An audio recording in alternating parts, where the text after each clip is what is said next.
हम लोग यहाँ पे आज बात करेंगे इम्पोर्टेंट टॉपिक्स की। और जैसा आप लोग का डिमांड था कि सर वन ही शॉट के अंदर मैं इम्पोर्टेंट टॉपिक्स आपको बता दूं, तो मैं पूरी कोशिश करूंगा यहाँ पर इम्पोर्टेंट टॉपिक्स आपको बता देने की। तो चलिए शुरू करते हैं कि पूरी बुक में यानी क्लास 12 फिजिक्स में कौन कौन से इंपॉर्टेंट टॉपिक्स आपको बोर्ड एग्जाम के लिए तैयार करने चाहिए। तो इलेक्ट्रोमैग्नेटिक वेव्स चैप्टर की बात कर लेते हैं पहले। तो इस चैप्टर की बात करें हम लोग, तो इसमें देखिए ये जो डायग्राम है बेटा, ये डायग्राम काफ़ी इंपॉर्टेंट है कि electric field vector, magnetic field vector और किस डायरेक्शन में प्रोपोगेशन ऑफ द वेव होता है। तो इसको ज़रूर तैयार करके रखिएगा बेटा। साथ में और बात करते हैं, ये क्वेश्चन बहुत ही ज़्यादा बनता है बेटा कि जो इलेक्ट्रोमैग्नेटिक वेव होती हैं ये एनर्जी और मोमेंटम कैरी करती हैं। तो ये आपसे बहुत पूछा जाता है, इसको अच्छे से तैयार कीजिएगा। मैं थोड़ा आपको हिंट देते जा रहा हूं। Very important topic. फिर आपको जैसा पता है कि इलेक्ट्रोमैग्नेटिक स्पेक्ट्रम में से ये चीज़ें बड़ी पूछी जाती हैं, आपको बिल्कुल अंदाज़ा होगा कि रेडियो वेव्स जैसे है कि इसका यूसेज बड़ा आता है, इसकी आपको फ्रीक्वेंसी की रेंज पता होनी चाहिए। एप्लीकेशन बहुत पूछा जाता है, इंक्रीजिंग और डिक्रीजिंग ऑर्डर में लिखने को बहुत आता है। वेवलेंथ को अरेंज कीजिए, ऐसे करके बात पूछा जाएगा। ऐसे माइक्रोवेव्स हैं, इनका यूज़ कहाँ आता है। ये माइक्रोवेव्स तो बहुत ही इंपॉर्टेंट हैं कि राडार सिस्टम, एयरक्राफ्ट नेविगेशन में यूज़ होती हैं। तो ये चीज़ें आपसे काफ़ी पूछी जाएंगी, तो इसके बारे में ज़रूर तैयार करिए। इंफ्रारेड वेव्स हैं, विजिबल लाइट हैं, अल्ट्रा वायलेट लाइट है जैसा आप देख रहे होंगे, एक्सरेज हैं, गामा रेज हैं, इन सब के बारे में तैयारी ज़रूर रखिए। यानी कि ये इनकी फ्रीक्वेंसी रेंज क्या है, जैसा मैंने अभी आपसे बात किया था कि इनका यूजेस क्या है, वेवलेंथ क्या है, फ्रीक्वेंसी रेंज क्या है, और इंक्रीजिंग डिक्रीजिंग ऑर्डर में अरेंज करना, ये बड़ा आपसे पूछा जाता है। ये इंपॉर्टेंट टॉपिक्स में आता है, ज़रूर इसको अच्छे से तैयार करिएगा। बात करते हैं अगला टॉपिक जो हमारा रे ऑप्टिक्स है बेटा। उस रे ऑप्टिक्स की भी बात कर लेते हैं कि रे ऑप्टिक्स में क्या चीज़ें आपसे पूछी जाएंगी और साथ में आपको अच्छी तैयारी इसकी होनी चाहिए। तो रे ऑप्टिक्स में देखिए ये लॉस तो बड़े बेसिक हैं, आपने शुरू से पढ़ रखे हैं। स्नेल्स लॉ की बात करते हैं, इसी पे काफ़ी कुछ बेस्ड होता है, तो ये तो आप तैयार करके रखेंगे ही। कुछ बातें और, जो रिफ्रैक्टिव इंडेक्स होता है आपको जो यहाँ पर दिख रहा है, ये रिफ्रैक्टिव इंडेक्स की एक तो स्नेल्स लॉ से डेफिनेशन आती है बच्चों, दूसरी वेलोसिटी के टर्म में डेफिनेशन है। देखिए ये लिखी हुई है, रिलेटिव रिफ्रैक्टिव इंडेक्स, आपको पता है एब्सोल्यूट और रिफ्रैक्टिव दो होते हैं, v1 अपॉन v2। और ये डेफिनेशन जो वेवलेंथ वाली है, this is very important for you.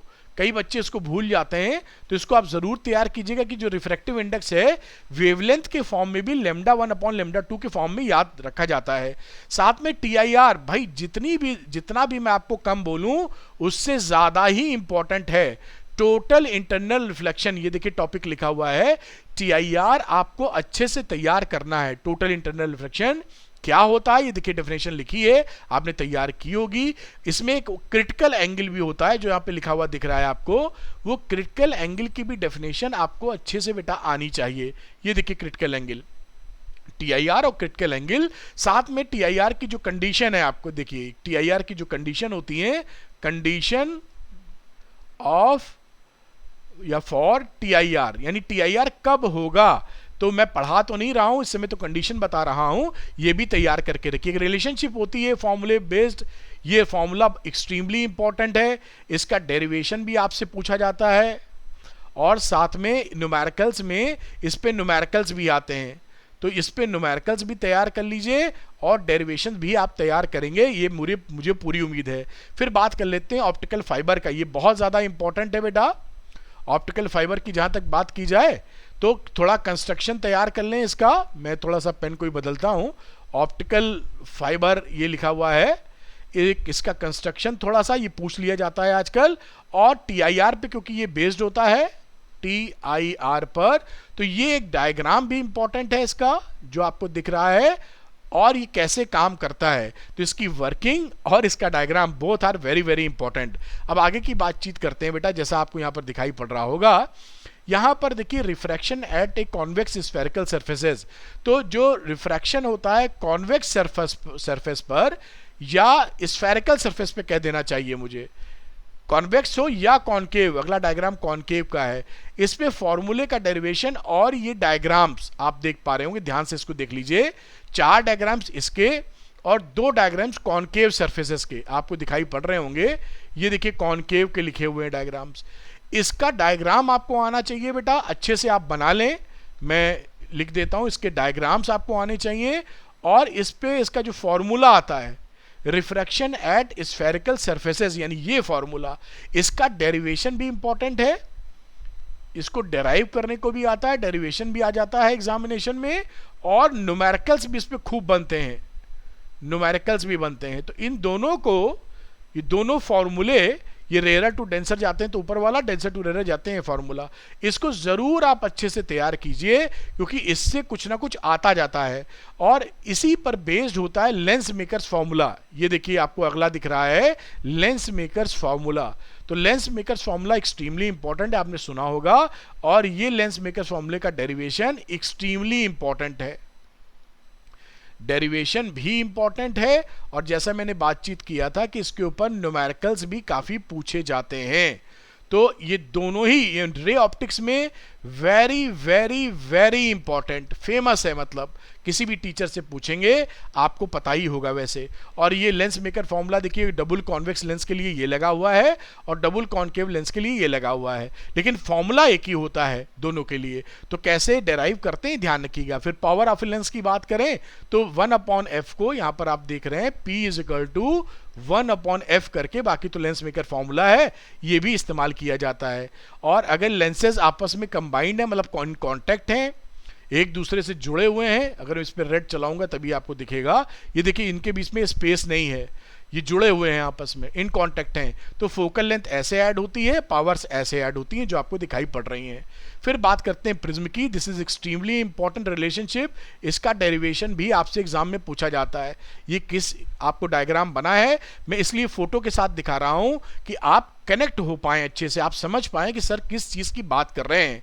अगली बात करते हैं, ये देखिए इसमें angle of minimum deviation delta M की बात होती है, और यहां पर आपको मिलता है एंगल ऑफ मिनिमम डिविएशन। तो ये मिनिमम डिविएशन वाला कॉन्सेप्ट भी आपसे एग्जामिनेशन में खूब पूछा जाता है, और इसके ऊपर एक फॉर्मूला डेराइव होता है जो आपको यहां पर दिख रहा है।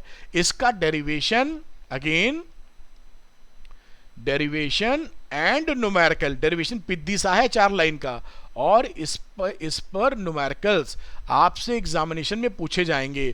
बहुत आसान है, आगे चलते हैं। देखिए सिंपल माइक्रोस्कोप, कंपाउंड माइक्रोस्कोप, और उसके बाद की बात करें टेलीस्कोप, इनके डायग्राम्स, स्पेशली सिंपल माइक्रोस्कोप के डायग्राम कम पूछे जाते हैं, लेकिन फिर भी आप तैयारी करके रखिएगा। ये इसका डायग्राम हो गया, ये मैग्नीफाइंग पावर हो गई इसकी, ये देखिए क्या है, this is magnifying power of किसकी, सिंपल माइक्रोस्कोप। तो सिंपल माइक्रोस्कोप की जो भी माइक्रोस्कोप्स होते हैं, इनकी जो मैग्नीफाइंग पावर होती है, एक तो डीप के लिए बनाते हैं, और एक जब इसकी इमेज बनती इन्फिनिटी पर। तो दो तरह की मैग्नीफाइंग पावर लेते हैं, जब हमारा फाइनल इमेज बनता है डी पर और दूसरा इन्फिनिटी पर। तो सिंपल माइक्रोस्कोप जब डी पर है, और उसके बाद बात करें तो ये देखिए आप कब का है, जब फाइनल इमेज हमारी कहां बन रही है, फाइनल इमेज हमारी कहां पर है, एट इंफिनिटी रिलैक्स्ड आई के लिए। तो ये मैग्निफिकेशन पावर भी याद रखिएगा। जहां तक डायग्राम की बात करें तो सिंपल माइक्रोस्कोप का डायग्राम कम पूछा जाता है, लेकिन कंपाउंड की बात करें, आहा, इसमें जितना भी कहूं उतना कम है, मतलब extremely important, very very important. आप ये मान के चलें कि कंपाउंड माइक्रोस्कोप या टेलीस्कोप में से एक डायग्राम आपके एग्जाम में आ चुका है, तो ये डायग्राम आपको एकदम अच्छे से आना चाहिए, अच्छे से। अब इसमें अगेन इसमें 2 डायग्राम आते हैं, एक तो फाइनल इमेज डी पर बने, और एक फाइनल इमेज कहां बने, इन्फिनिटी पर, रिलैक्स्ड आई के लिए। तो ये डायग्राम तैयार करके रखिए।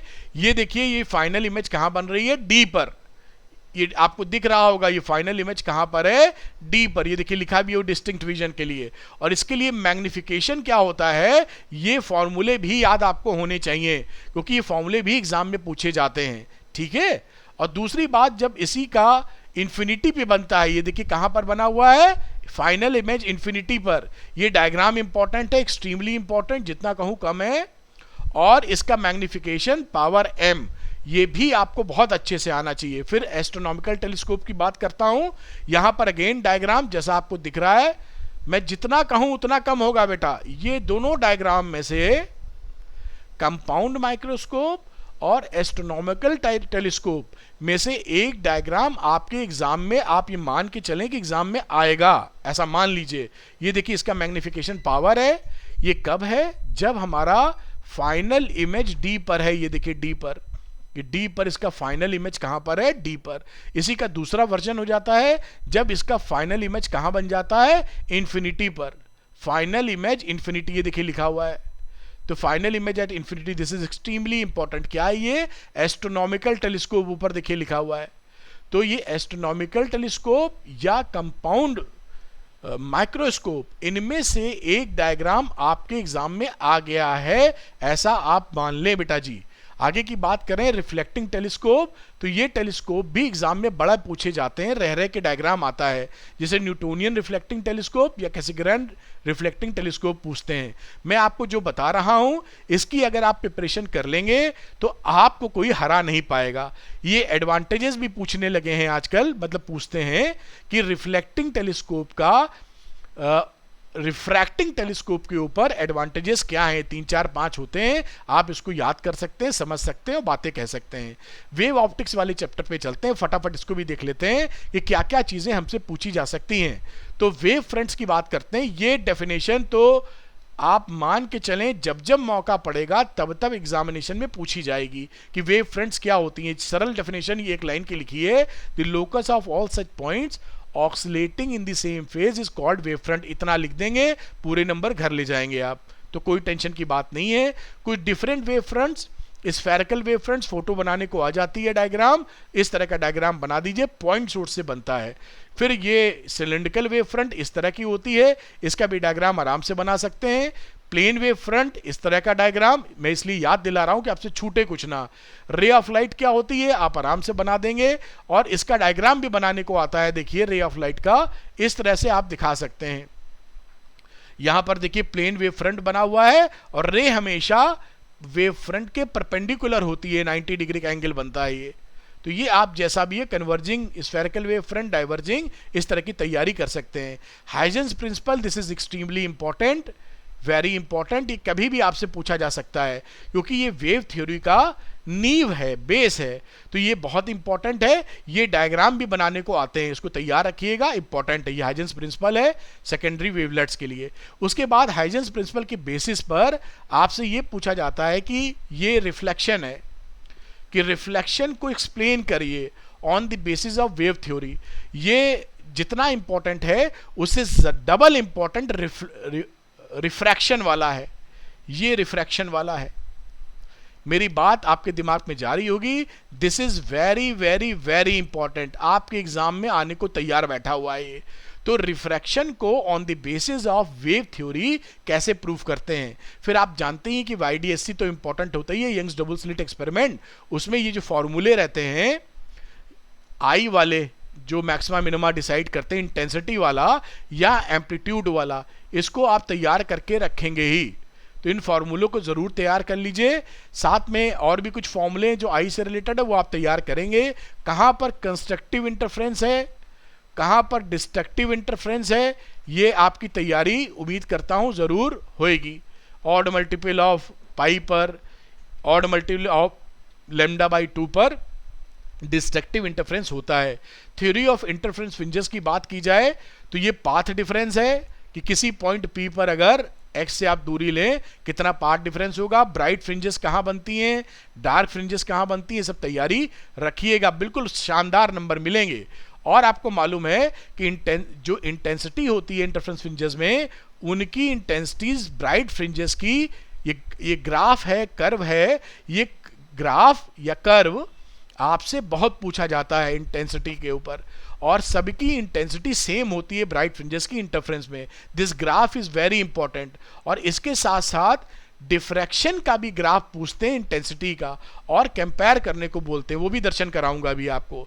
सेकंड वाला देखिए, ये फॉर्मूला बहुत इंपॉर्टेंट है, ये आई मैक्स और आई मिनिमम, इसके ऊपर ये देखिए, ये जो लिखा है इसको आप पहले से याद कर सकते हैं, I max upon I minimum.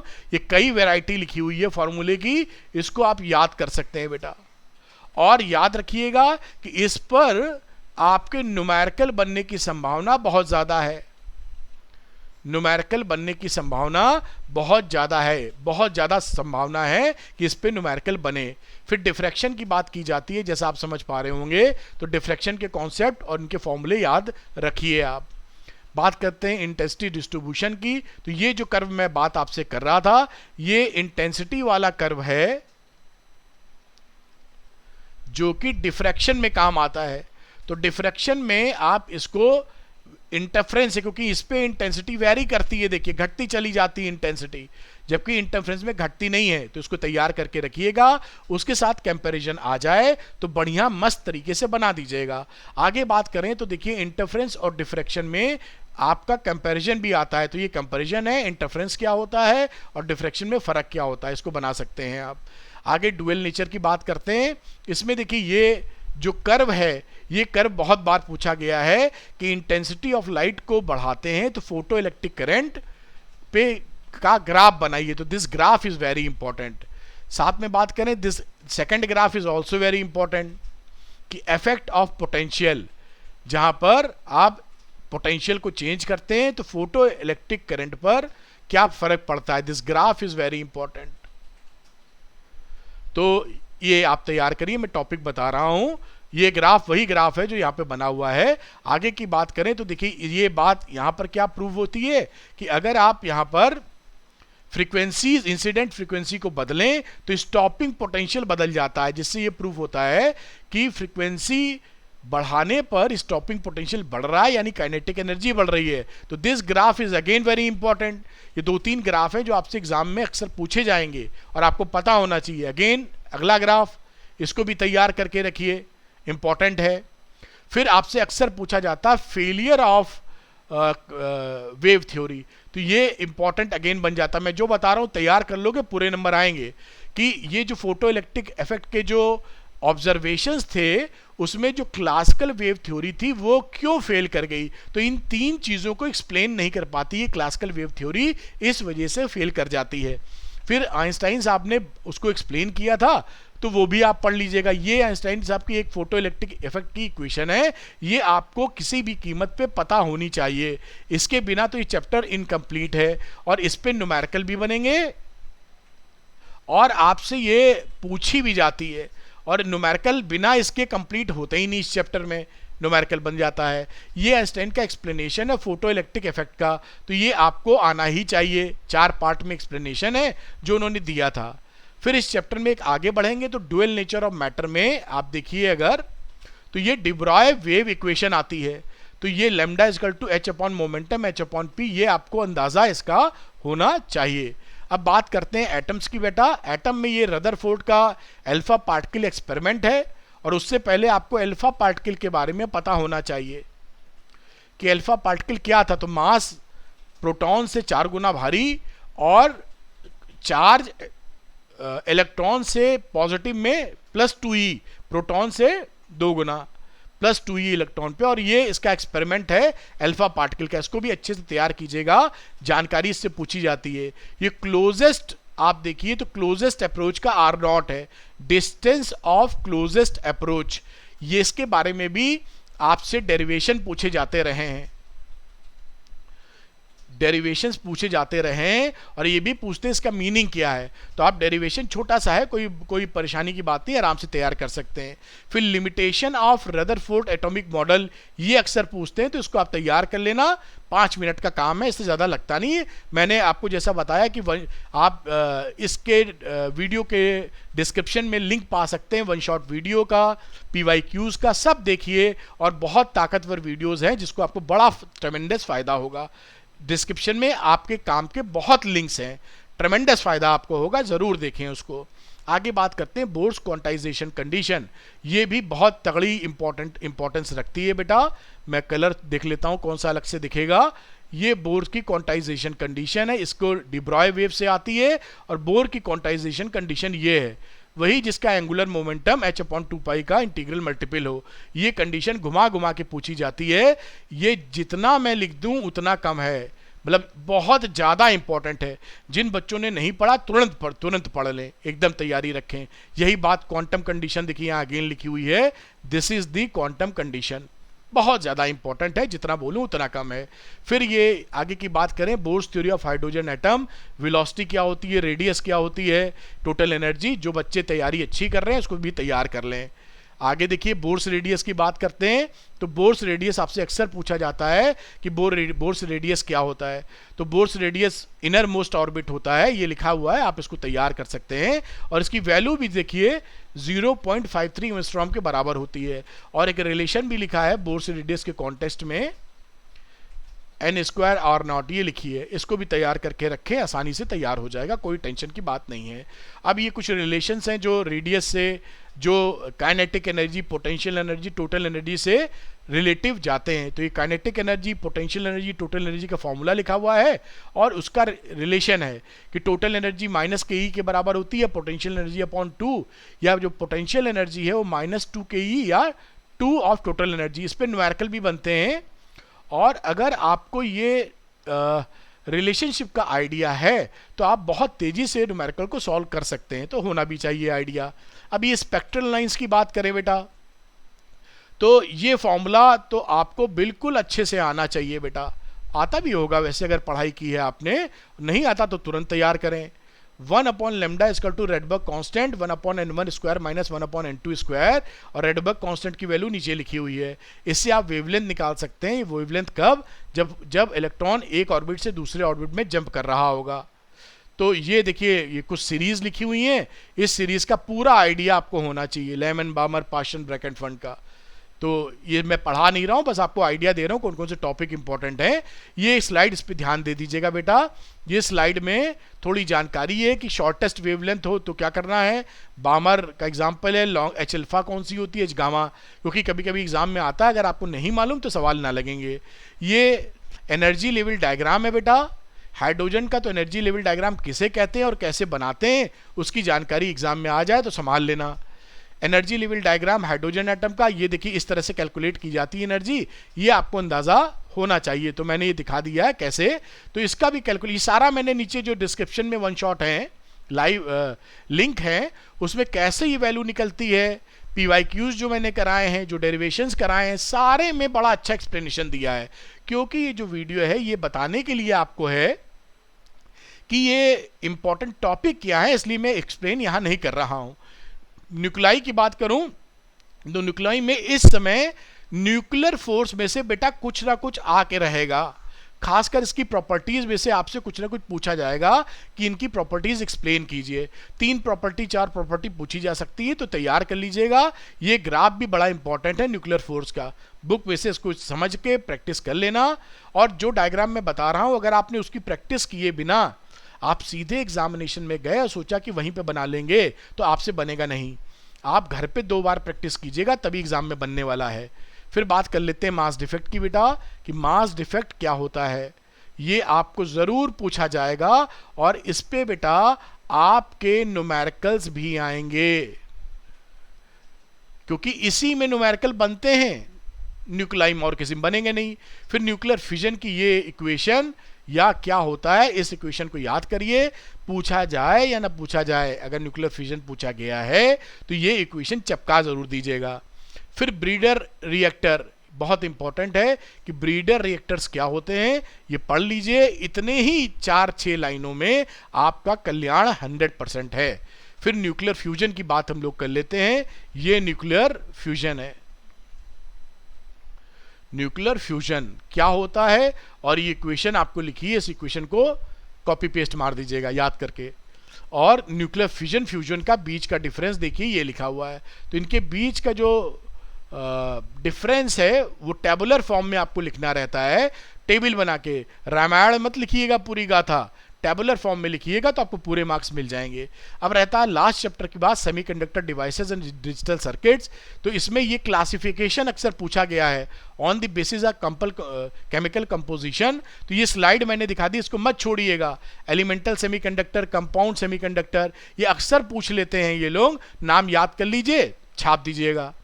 फिर यही classification of semiconductor, intrinsic extrinsic जानते ही हैं आप, पढ़ भी लिया होगा।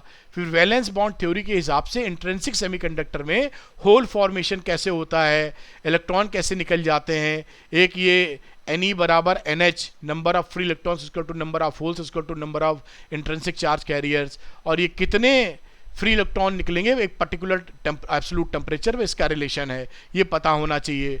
ये है कि टोटल जो करंट होती है इंट्रिंसिक चार्ज कैरियर में, वो इलेक्ट्रॉन से बनने वाली करंट और होल से बनने वाली करंट का दोनों का सम होती है, ये भी आपको पता होना चाहिए।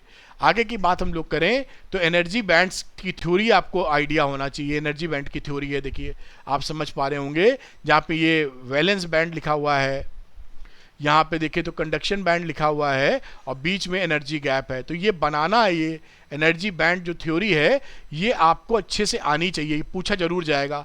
अगला जो टॉपिक है ये बहुत ज़्यादा इंपॉर्टेंट है, जिसे मेटल्स को, इंसुलेटर्स को या सेमीकंडक्टर्स को का डायग्राम दिखाना on the basis of energy band theory. तो एनर्जी बैंड थ्योरी के हिसाब से, एनर्जी बैंड थ्योरी इसके हिसाब से ये जो डायग्राम बनते हैं ये आपको डायग्राम अच्छे से तैयार कर लेने हैं।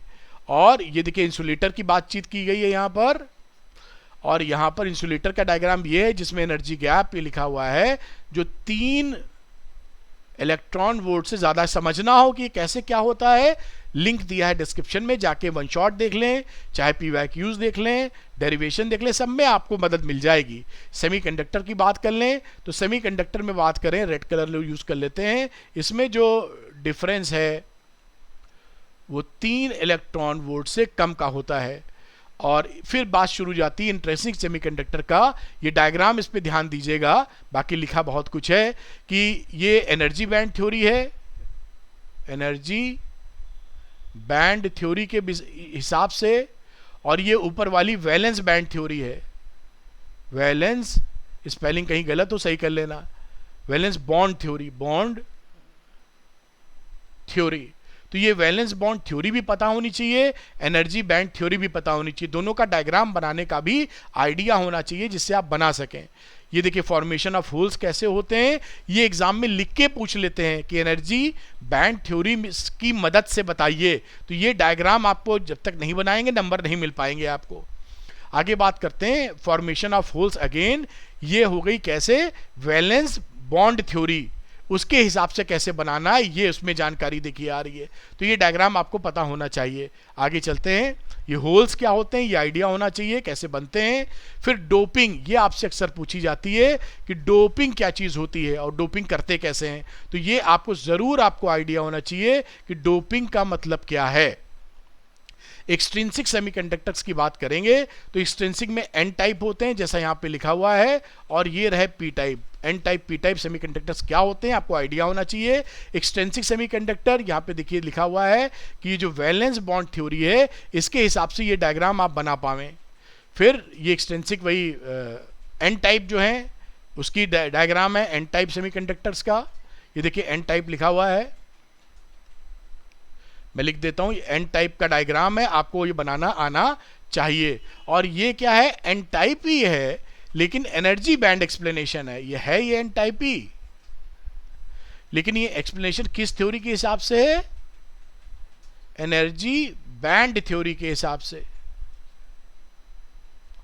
और इसके पहले वाला किसके हिसाब से था, ये भी एन टाइप था लेकिन ये किसके हिसाब से था, वैलेंस बॉन्ड थ्योरी के हिसाब से। दो थ्योरीज चलती हैं इसमें, तो ये आपको क्लैरिटी मिलनी चाहिए, मिल गई होगी। तो ये दोनों डायग्राम बहुत, ये डायग्राम वेरी इंपॉर्टेंट, आपको बनाना नहीं आएगा परेशान हो जाएंगे, तो आना चाहिए। इसी तरीके से पी टाइप का जिक्र शुरू हो जाता है, ये पी टाइप का वैलेंस बॉन्ड है, ये पी टाइप का वैलेंस बॉन्ड थ्योरी है। इसी तरीके से पी टाइप भी चल रहा है, और ये पी टाइप है लेकिन एनर्जी बैंड थ्योरी है। ये भी क्या है, पी टाइप, लेकिन ये वैलेंस बॉन्ड थ्योरी है। अब ये बहुत तगड़ी इक्वेशन या इंपॉर्टेंट इक्वेशन होती है सेमीकंडक्टर में। जब थर्मल इक्विलिब्रियम होता है तो Ne into N H equal to N I का स्क्वायर, ये आपको याद होना चाहिए। ये कुछ इक्वेशंस है जो आपको तैयार कर लेनी है, और ये बात बहुत ध्यान रखिएगा। मैं इसको हाईलाइट कर देता हूँ इस कलर से कि जो एन टाइप और पी टाइप सेमीकंडक्टर्स होते हैं ये इलेक्ट्रिकली न्यूट्रल रहते हैं बेटा, this is extremely important, underline भी कर दूं। एन टाइप पी टाइप जो सेमीकंडक्टर्स रहते हैं ये इलेक्ट्रिकली न्यूट्रल रहते हैं। कई बच्चे भूल के कुछ और लिख देते हैं जिससे उनका सवाल, उसका कॉन्सेप्ट ही टूट जाता है, गड़बड़ हो जाता है। ये इंट्रिंसिक और सेमीकंडक्टर्स या एक्सट्रिंसिक सेमीकंडक्टर के बीच का डिफरेंस है जो आपको अच्छे से आना चाहिए। इसके बाद N type P type semiconductor के बीच का डिफरेंस है जो आपको क्लैरिटी देगा। उसके बाद बात करें अगर हम लोग तो ये देखिए दिया हुआ है पीएन जंक्शन।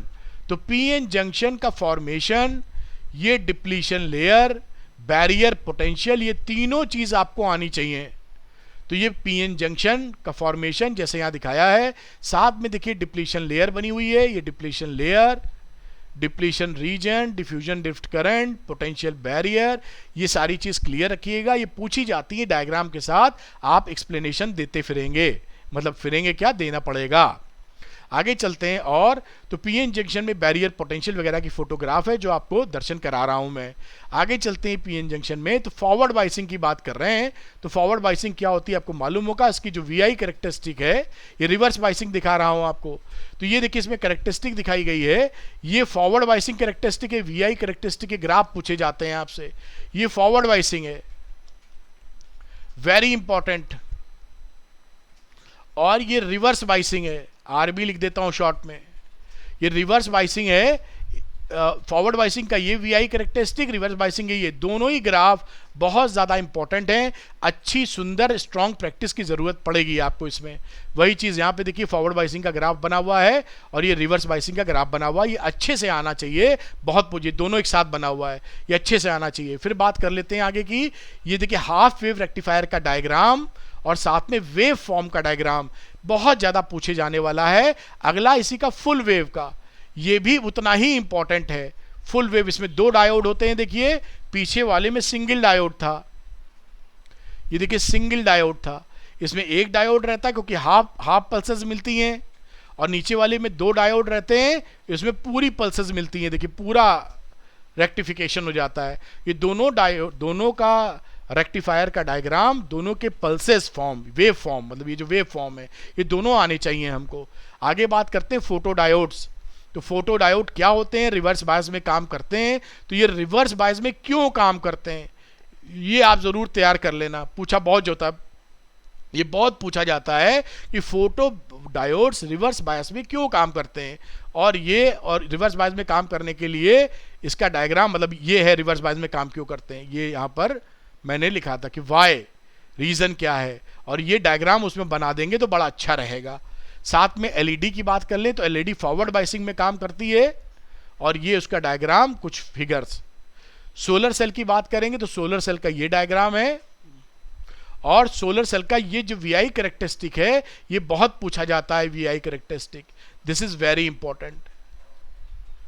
तो आप देख पा रहे होंगे जो मैं आपको बताता जा रहा हूं कि क्या क्या चीज इंपॉर्टेंट है।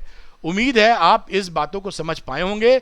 मैं जाने से पहले फिर आपको एक बार याद दिलाऊंगा बेटा कि आपके लिए जो डिस्क्रिप्शन है उसमें कई इंपॉर्टेंट लिंक्स मौजूद हैं, आप जाइए उसमें देखिए, उन लिंक्स का फायदा उठाइए और आपको ट्रेमेंडस बेनिफिट उससे मिलने वाला है। उम्मीद करते हैं वीडियो आपके लिए हेल्पफुल रहा होगा। Thank you very much, wish you all the best, thank you very much, God bless you, bye बेटा, थैंक यू।